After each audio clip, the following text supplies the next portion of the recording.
Welcome to this show once again. My name is Nahamia Nicholas. I'm a CPA and I'm a web designer, and also I'm an actor. And today, I want to first welcome you to this wonderful show, The Voice of the Ignored Vasco. You can follow us on each and every platform. We are there: Twitter, TikTok, YouTube. Follow us in order not to miss any of this show. Today, I'm hosting this show with my co-host. My name is Degracious Akamprila, and Degracious Akamprila is an educator, but also a law student. And we are very happy to welcome you yet to another show of the Voice of the Ignored Bazukuru. And today we host, of course, distinguished young people. We host Dr. Kakuru Kosuma, and then we also host Binamasko Bonix, who is a second year student at Makerere University, but also aspiring to be the guild president, the 92nd guild president for the biggest university on the land, Makerere University. So today we welcome you, but we have to tell you that our topic tonight is all about talking about the National Council.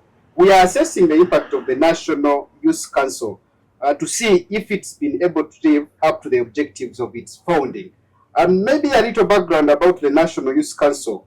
The National Youth Council got into place in 1993, and it was established after the promulgation of the National Youth Council Act in 1993, April 30th. So that is what is established. That is what established it, and it was established as a statutory body that, of course, was responsible to advocate for the young people.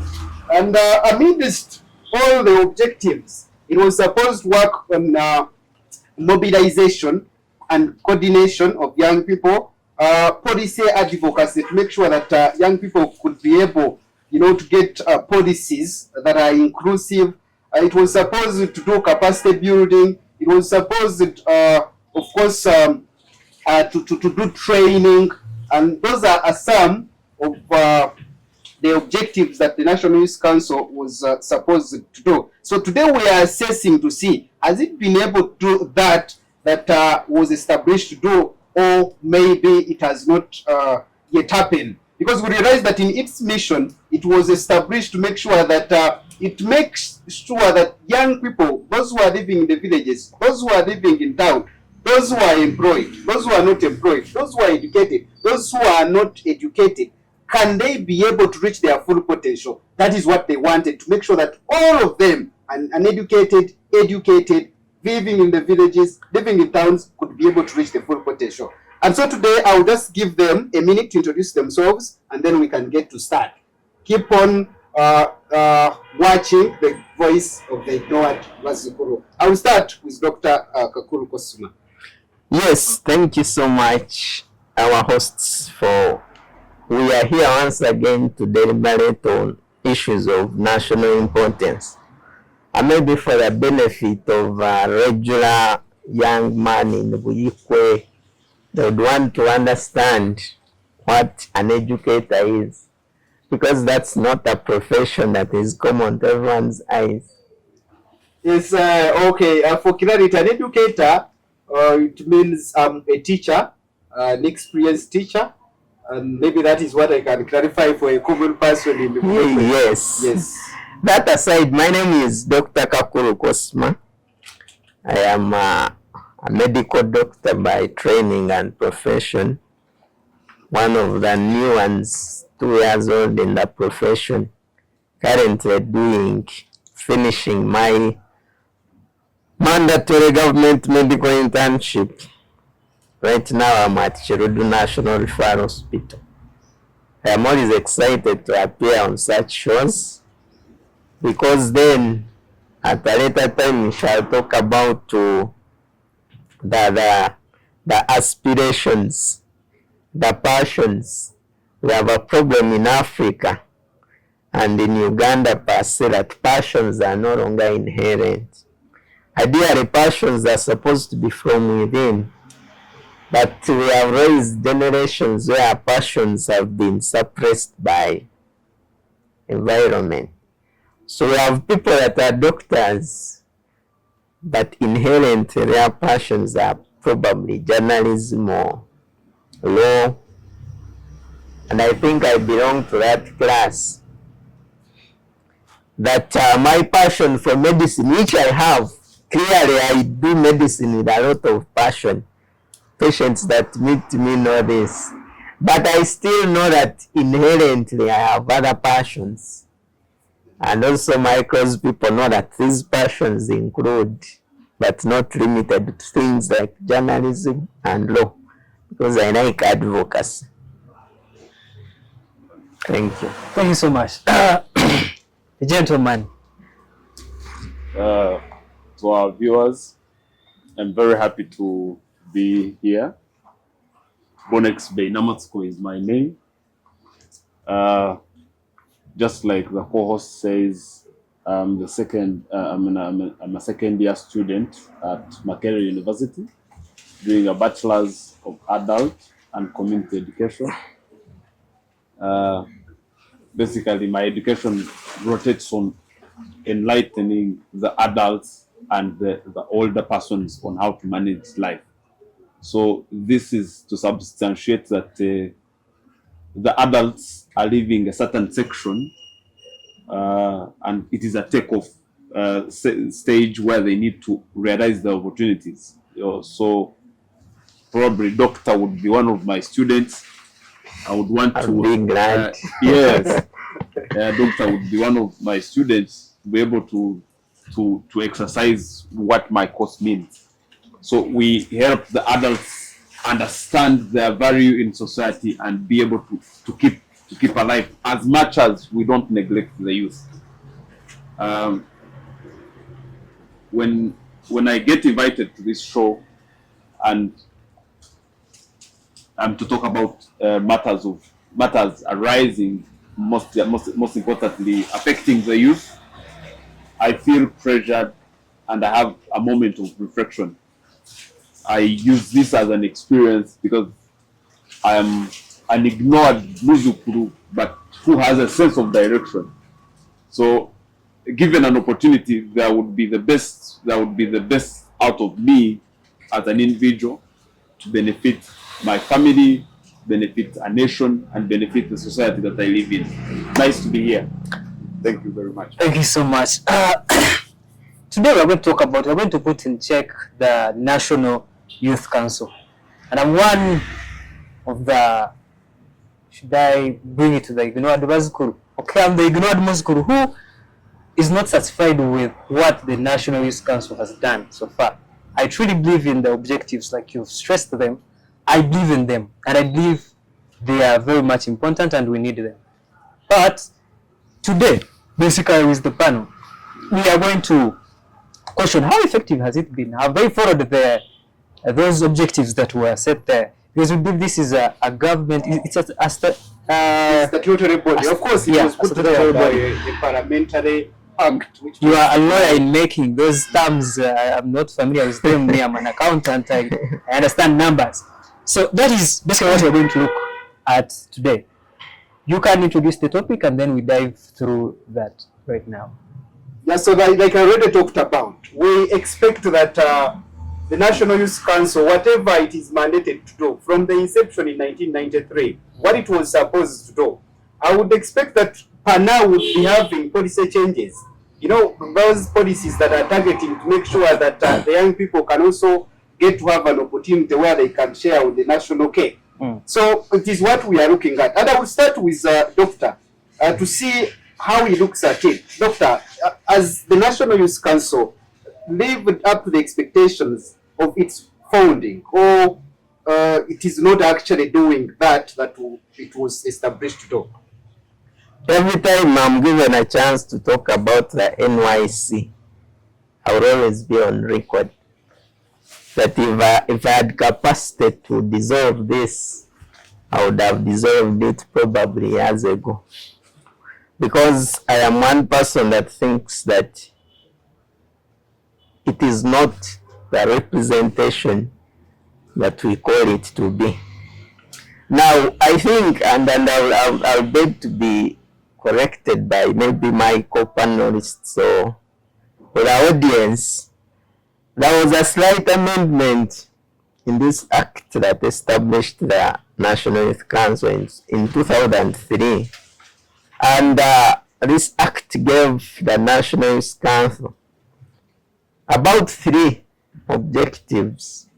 The first objective was to unite all Ugandan youth into a unified body. The second objective was to engage all Ugandan youth into activities that are beneficial to both themselves and to the nation. The third objective was to protect all Ugandan youth against any form of manipulation. Now, if we are going to assess whether or not they have lived up to their reason of establishment, then we can use these 3 as a tool of assessment. Now, let's talk about the unity. Today, if and everyone has where they come from, but if we travel to Anaka district in, I think, northern Uganda, and we, without informing anyone, and we are doing a study, and we went to a particular village without bias and collected 100 youth and asked them a question or 2 about National Youth Council, or even asked them where I come from, Western Uganda. If we gathered people from Western Uganda and asked them, the person that represents them in Parliament and therefore National Youth Council, trust me, above 90% do not know him. The other time, 95, probably 90 is an underscore. Yeah. The other time, people that share some groups when they are passing the UPDF amendment bill in Parliament, the camera, our my representative in the Parliament as a youth MP was one of the people that were captured by, I think, Daily Monitor or something, and I posted it in a group, in a certain group where I belong. It's a group for youth, and I was like, our youth MP was actually among the people that said yes to the bill. And then everyone was asking, who is he? Who is our youth MP? These are youth. So how are you going to unify people that don't know you? How are you going to engage people that don't know you? That's why my submission still stands, that it's not worth the representation that we call it to be. We can talk about engaging the youth. What activities have, according to the establishment of that act, it actually starts from the grassroots level, which is the LC1 or a village. And that village, every village in Uganda is supposed to have 9 members that sit on the youth council. And then it goes up to all levels until we reach the National Youth Council. If we are receiving calls, we'd probably ask people that are viewing us, how many have sat or have heard of a village youth council meeting? So if we don't have those grassroots structures or meetings functional, how are we going to engage the youth into activities that are beneficial to them and to the nation, as the second objective says? If we look at the third objective, to protect all Ugandan youth against any form of manipulation or even abuse of human rights, it is in every sane Ugandan's mind that we are probably live around the era of Amina and Obote. We are probably, in this modern era, we are at our worst when it comes to abuse of human rights. I mean, we hear rumors, and I think they are not rumors, of abductions and torture, because at least we've had the most influential people in government own up to those actions So they are not rumors. But tell me a moment when we've had, and you know those MPs in parliament better. Me, I know mine, Honorable Gumayo, and then the national one is the Honorable Nyamutono. Tell me a day when these people have stood up, because largely the people that are victims of these things are youth. But give me one day when these people have stood up on the floor of parliament and said, look, our mandate is to protect the youth, and we think this is wrong or right. They instead appear on shows and try to be either apologists or actually support the actions themselves. So, Doctor, we have the youth representation in Parliament, the 5 MPs that we have. Right. They also sit on the National Youth Council. Yes. Why don't we have this, the chairperson for National Youth Council being part of the Parliament, if we could have a proper representation? You see, Why do we have these two different kind of representations? On And why do we hear even the views of the National Youth Council? I think over time, we've probably had most times the chairperson youth council also sitting in parliament. It's on. I beg to be corrected. yeah, So I think, For example, last time it was Ian Albert. yes. This time, It's Jacob This one is Bayero. Jacob Yero. Bayero. So most times, because those people have power to again influence this side. Now, this is how we miss. This is how we miss out on the point of the youth being represented. I, for one, have known Jacob Bayero from the day he was elected chairperson for the NYC. But look, I will still support Doctor's submission that the National Youth Council as a body needed to have its own structures separate from government, probably an independent body. This is how it would now impact the workability. But on ground, it becomes a little bit different, whereby it has to subscribe to what the government actually thinks, because you will realize that the National Youth Council itself does not work independently. If it's not about the NRM, which is the ruling government, then the National Youth Council is not functional. I think, if I'm not mistaken, across Uganda, we probably have two, and I think still I'll need to be guided. We have 2 district youth council chairpersons that are not pro NRM. And this National Youth Council have been there. It has been there, I think, since 1993. How many years now? And now we cannot discuss a significant achievement that we have. After how many years? I think it is only becoming unbearable that the youth is just a word that is signatory, that represents the people that don't go above 35 years of age. But now look at a scenario where the National Youth Council is independent, and these people are accountable to any monies, to any of the mandates. It would actually make reasonable sense if we had this structure independently and working without the influence of government. Look, this is where you get to a point where you make a proposed budget, and then government is allocating money to a number of individuals, and about 10-15 people are supposed to align these funds and make a well-structured budget. In the previous 4-5 months, there was a scandal. Budget cuts. There was on budget cuts for the National Youth Council, where the youth were given a certain amount of money, and then they could not defend how they allocated this money, and then the blame was on this one person and the council of members that did not engage the youth. This is seen with different organizations, actually within different youth bodies, that government thinks they can only allocate money to the youth that are pro-government. If you are anti-government, then it becomes very hard for the youth to find breakthrough. Yes, actually, I resonate with whatever you're trying to bring out.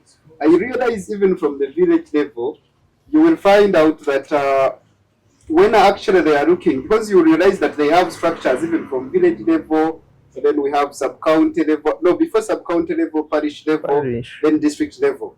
Of course, where we actually have delegates now who can form the national council. But you will realize that from the village level, I actually got to understand about the village level and the parish level from the NRM structures recently. Meaning that before, I've never seen, people try to mobilize that we are actually supposed to have elections, because at the village level, everyone is supposed to participate as long as you're from 18 years to 30 years. So I did not see it. And in 2017, there was a scandal about the funds for the youth livelihood funds, which even when they were trying, of course, to get the beneficiaries, they put that the qualification has to be when you're subscribing to the ruling government, the ruling party. And that is what, every other organization, whenever we have a program that is for the government, people tend to understand that it is only those who subscribe to NRM that have to be beneficiaries. And even when they are coming to the villages, you will see that if you're pro-NRM, if you're against NRM, they would say now for you do not have the qualification. And it has been extended now from the Youth Livelihood Fund now to things like PDM. It's gone to EMIOGA, where we normally look at any government program, it is supposed to benefit only those who subscribe to NRM. And this politicization has not left the National Council. It's only kept on getting bogged down. I've seen that in 2024, it was actually supposed even to celebrate anniversary, 30 years anniversary. They were given 1 billion by President Museveni. But when the time came, before, I think a few days before it could actually have the anniversary, the function was actually cancelled because they had misappropriated funds. And that same saga happened when they were charged with pretending over the money for the Youth Livelihood Fund, where the only 47% of the money that had been given to the youth was only it was the only money that was recovered, 47%. So you see that from that, you realize that the 4 billions that actually initially they were receiving, even to a point when they had budget cuts from 4 billion, which they had been given from the other previous financial year, and then in 2023 to 2024, it was cut by 80% to 800 millions. Maybe it was all springing from realizing that they were not doing anything. In a situation where you find that you only need to Google about who is the chairperson, and no one can be able to tell you who Jacob Eyeru is, and no one can be able to tell you who Nancha Esther is as the vice chairperson, and no one can be able to tell you who the general secretary Otto Wilson is, but we only see their name after we Google. So it can tell you, and I can resonate with what everyone is saying, that they have slept on the job, and we do not need this representation. Let's go now to see the MPs who are supposed to represent the young people. And of course, they also subscribe to the National Council, because it is the National Council that gives them the mandate to represent us as part of the special interest group under Article 78, which provides it.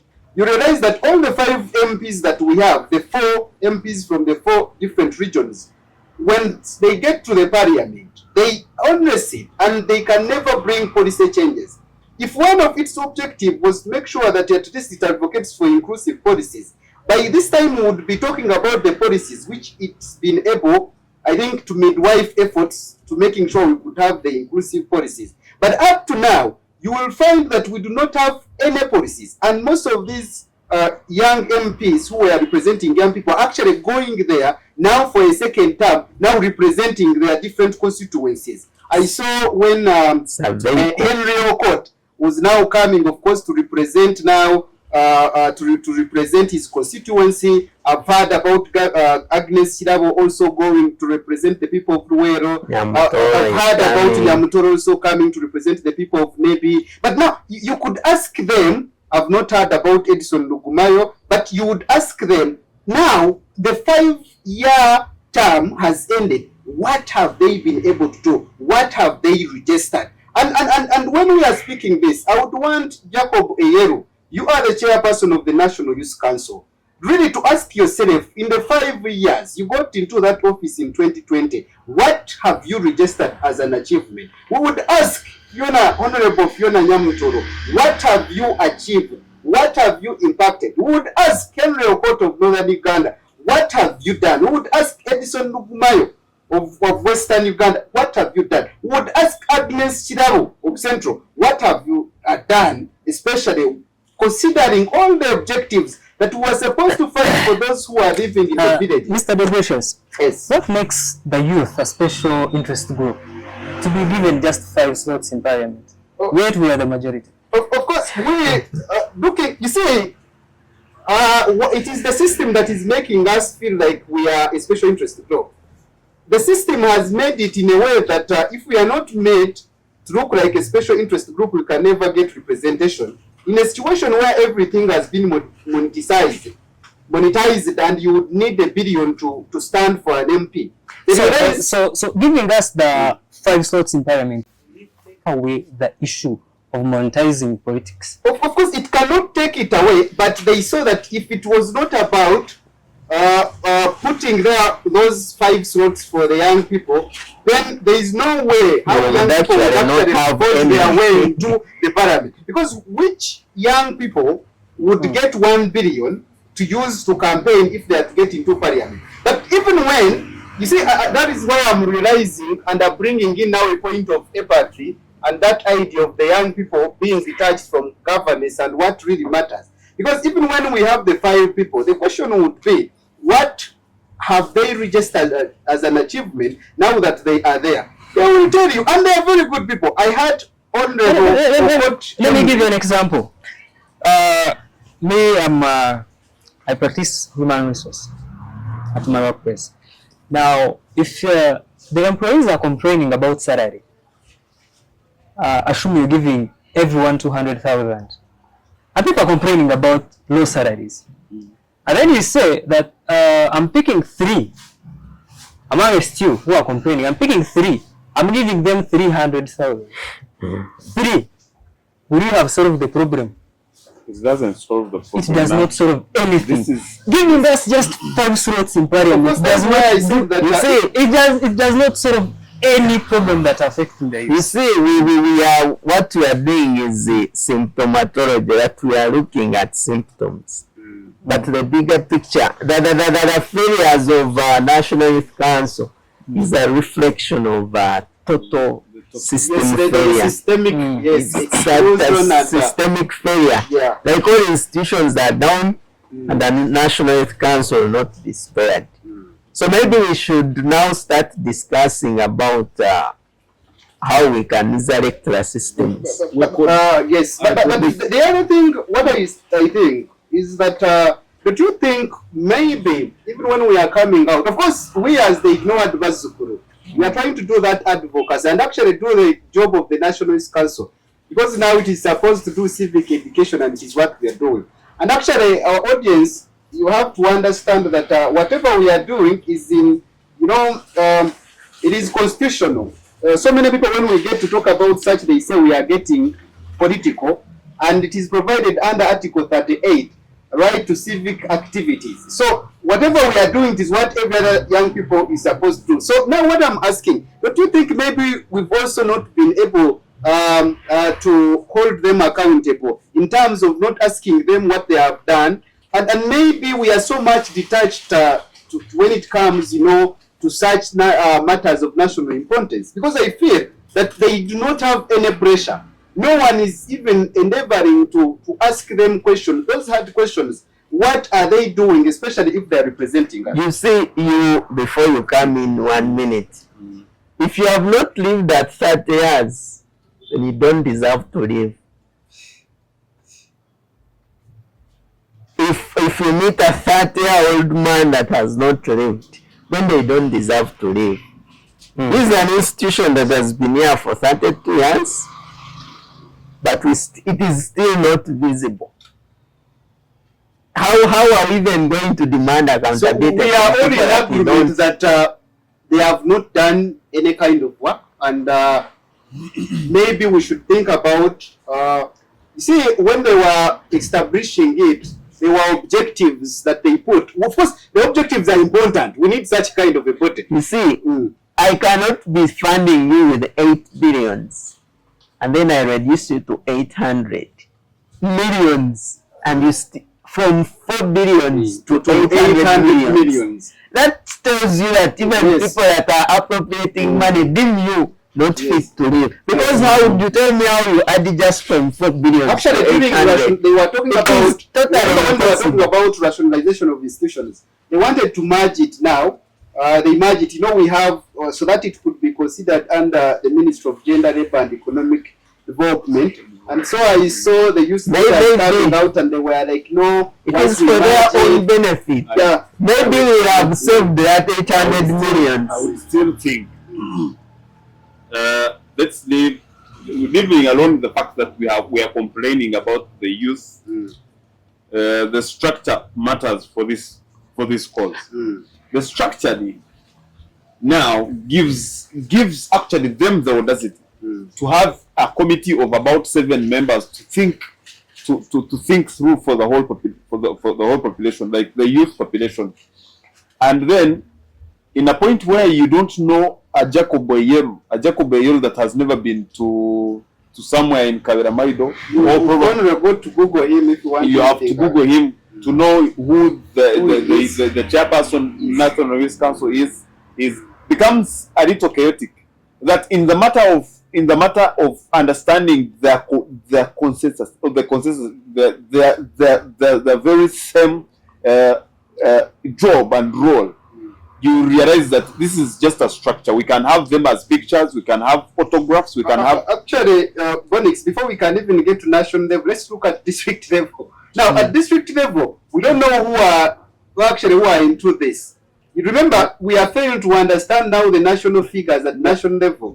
And now let's get to the district level. To bring this to your notice is that the National Youth Council, after that body, that is when they sit back and then think about the representation from the district levels. This becomes more of a cordial meeting. It is more of a classroom discussion. It can be a group of 70 or 50 people to represent. But look, even when we look at budget allocations, it is only 3 or 2 people that are being accountable for the loss of the monies. The very names that surface, in the corruption scandals, don't pin the whole cabinet. They don't pin all the whole committee. It is the Council of the Youth that is literally represented by around 3 or 2 individuals. Now this brings the sense of who is responsible for all this. Even when the youth would have a voice on questioning, how often have you ever seen, how often do you see Jacob Boyeru? When was the last time you heard him speak about the youth? We have so many challenges as youth, getting to unemployment, getting to figuring out employment, figuring out our rights. But then, even when we would have maybe a symposium, even when we have a youth symposium, even we would have maybe a broadcast for the youth and these programs that engage the youth into very meaningful discussions. They only surface in election. So now this explains the whole picture of what the National Youth Actually, they are now visible. They are now visible because we are getting My question is right now, as we are summing up, I just want us now to give to look at how can we rectify whatever that is happening. Because all the objectives that actually it was supposed not work on, we need them. We need representation. We need policy advocacy. We need unity. We need protection from being manipulated, which is now common. what do we do? I want us, all of us, to get some minutes, 3 minutes, that we can suggest what should be done, so that we see that we can be represented, because we need representation no matter what happens. How do we correct this? So and what one, should be the take home? One, for me, I'll say 2 or 3 things. One, if this establishment is to stand and hold some importance, and if their first objective is unity, then we need to create avenues that will allow unity to happen. We cannot say we represent Ugandan youth, which statistically, and of course the statistics is arguable, the dynamics of alignment to political parties has over time changed when it comes to youth. It is just denial for you to stand here and say majority of the youth support the ruling government. And that's my opinion, and I solely own it. So if your first mandate is to unite all youths in Uganda, but 7 or 8 people that sit on the council are all aligning to one party, how are you going to foster the unity? 3 years ago, I think there was a celebration of the Youth Day, probably international, in, was it Kololo? And trust me, one of the things you needed to enter was a yellow t-shirt or something yellow. But your first mandate is to unite people that are blue, people that are red. So we need to remove the issue. Well, I understand it's a political establishment, and 2005 the parliament sat and said, you know, we can have a multi-party dispensation. I understand all that, but there are always exceptions. I am not a lawyer, but every law that is passed in parliament should have exceptions. Yeah, and I still believe the National Youth Council should be an exception. Remove the parties so that people come and fight. And then 2, the last one, if we are to revitalize this council, then, like I said, we need to treat the disease, and then we will have cured the symptoms. Other than focusing on the symptoms and then we ignore the disease, we need to create an environment where youth are not just given a side table, but they are the people supposed to do that create an environment for youth to compete with the general pool favorably. You see, the problem is that, doctor, I have a very big problem with young people. They are comfortable when they want them a special interest group. That's my point. That we need to be allowed to compete in a general pool. Remove money, demonetize politics, and then youth will come and compete with whichever favorably. Remove militarization of politics, and then people come compete, and young people represent the ideas of their fellow young people. Thank you, Doctor. In the highest of offices. What is the take home, and what should be done? I will 3 minutes. I will first of all point out that the youth have been excluded systemically within the structure, the government structure. The government seems to give a helping hand to the youth, and their contribution towards the national growth is alarming. The youth run most of the businesses. They don't own capital, but they own the labor. But now you exclude them, because with the representation, if you could just hear about 5 slots at parliament, then this doesn't make sense. So you have you have the youth having the biggest number, the biggest population, the biggest numbers in population, and 75% of the general population. And 75%, and then you have 5 slots at parliament. You are recognizing them as part of the 75. I want They to did are not not coming. They did not. Yeah, I was not coming. So it won't be. Okay, when we talk about statistics, everyone is going to laugh. Because with the statistics, we have only assumed that maybe the statistics are correct. Even within the means, within the limits of the statistics. How possible is it that the youth could know what they're supposed to do? What is the purpose of the National Youth Council if it only exists in structuring and just in wording and writing? Could there be a way where the Youth Council is given mandate to engage the youth at regional level? This council of youth goes to each and every region, pick ideas, actually represent. They should represent. But how often how often does the council now do that?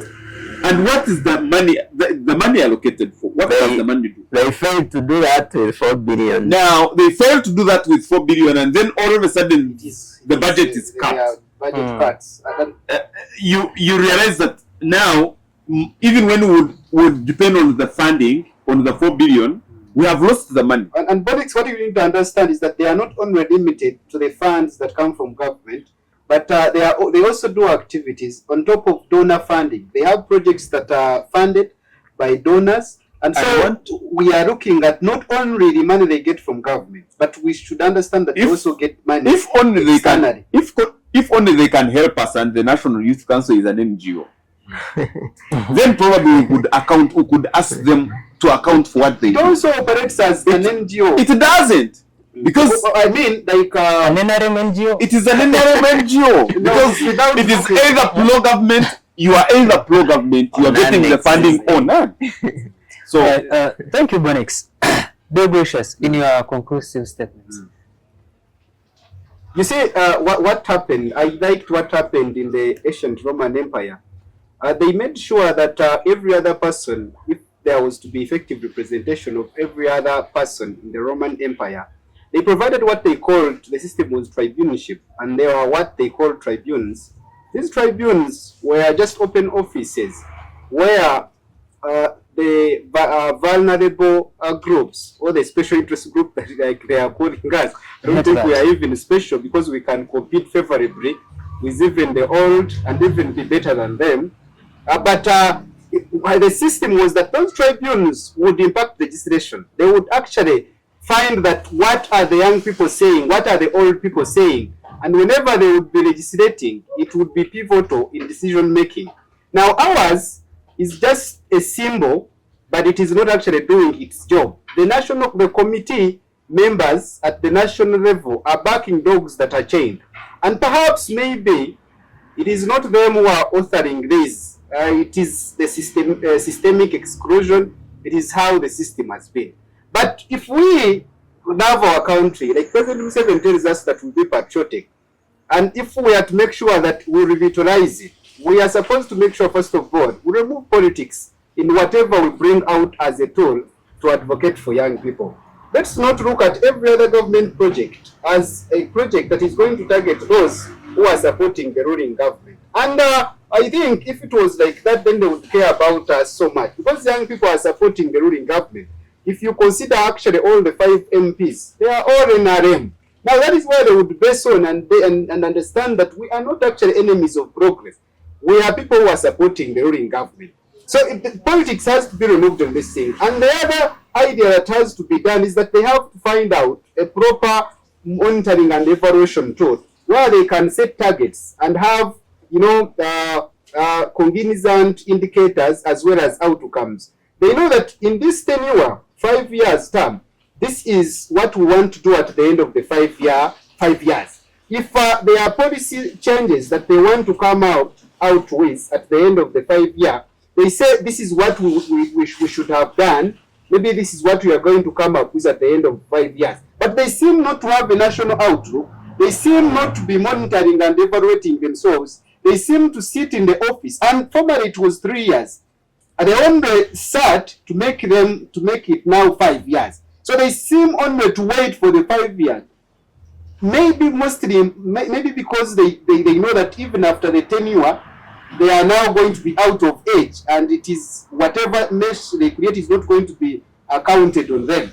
So we have to make sure that we come up with a monitoring and evaluation tool that can ably look at what we've been able to achieve. Otherwise, we are going to exist as a name, National Youth Council. We keep taking the monies, but when we are not doing it. And most importantly, there is one thing that I need to keep on stressing, that if we are having a population where the young people are the majority, 75% of the general population, then such a debate should be taken seriously and not considering politicizing it and not calling it that we are enemies of progress. But as people who are trying to build the nation, as people who see that 75% of the general population are young people, and if they sat in 1993 and agreed that the young people needed to be represented and they came up with the National Youth Council Act that established the council, they should look at really, has it fulfilled the objectives of its founding, and find out what is, because they understand, and there can always be remedies. But otherwise, there are things we are creating, and whatever is going to come in what we are creating could really have huge impacts on us, and generally the whole of Uganda and the people to come, even us. So we need also to get a point and get an opportunity where we can share on the national cake. Thank you so much, Mr. DeGracious. May I want to advise the youth representatives, please try and tame your greed. The institution has been there for 30 years. It has achieved nothing, and it has been led by young people. Young people shouldn't be in such if it is the system that we should blame, that it's maybe because of the system that we do not have any kind of achievement, then we want to see you fighting the system. Yes. We want to see you fighting for change. Make sense in your representation. You have we probably need to look at youth in a general sense. Yes. Putting the youth council even aside. Yes. The quality of youth, that I mean the young MPs that we have in parliament. Yes. When they get there, what do they bring to? What do they bring? And that is why my message is always to those. Honorable Benedoko, Benado Odoi, please. Court, please. We shall not stop demanding accountability For me, even MPs that are not representing youth, generally, but they are falling in the category of youth. They also have children. So it is not a matter for the young people. It is a general matter. Otherwise, I want to thank you so much. Doctor, thank you so much. Bonix, thank you so much. CPA Nicholas, thank you so much for hosting with me. We are Ignored Vazukuru, the voice of the Ignored Vazukuru, and whatever we are doing, we are not affiliated to any political party. We are just young people who have love for their country. That is what the president tells us, to be patriotic. Maybe we should go and stand and do these things ourselves. One day, but you see, we don't have money. We don't have guns, we don't have influence. So systematically, we shall use whatever we have, and we shall not stop demanding accountability. Thank you so much. We are being shot by Happy Shots. We always mention him. Come and support him. He will put his contacts there. Yes, he's located at Kamu Plaza. That is Happy Shots for you, and he can do everything, including photography, videography. Thank you so much for sponsoring us. And subscribe and follow us. Do not miss any kind of these interesting conversations that build your nation. Till next time. Voice of the Ignored. Cuts.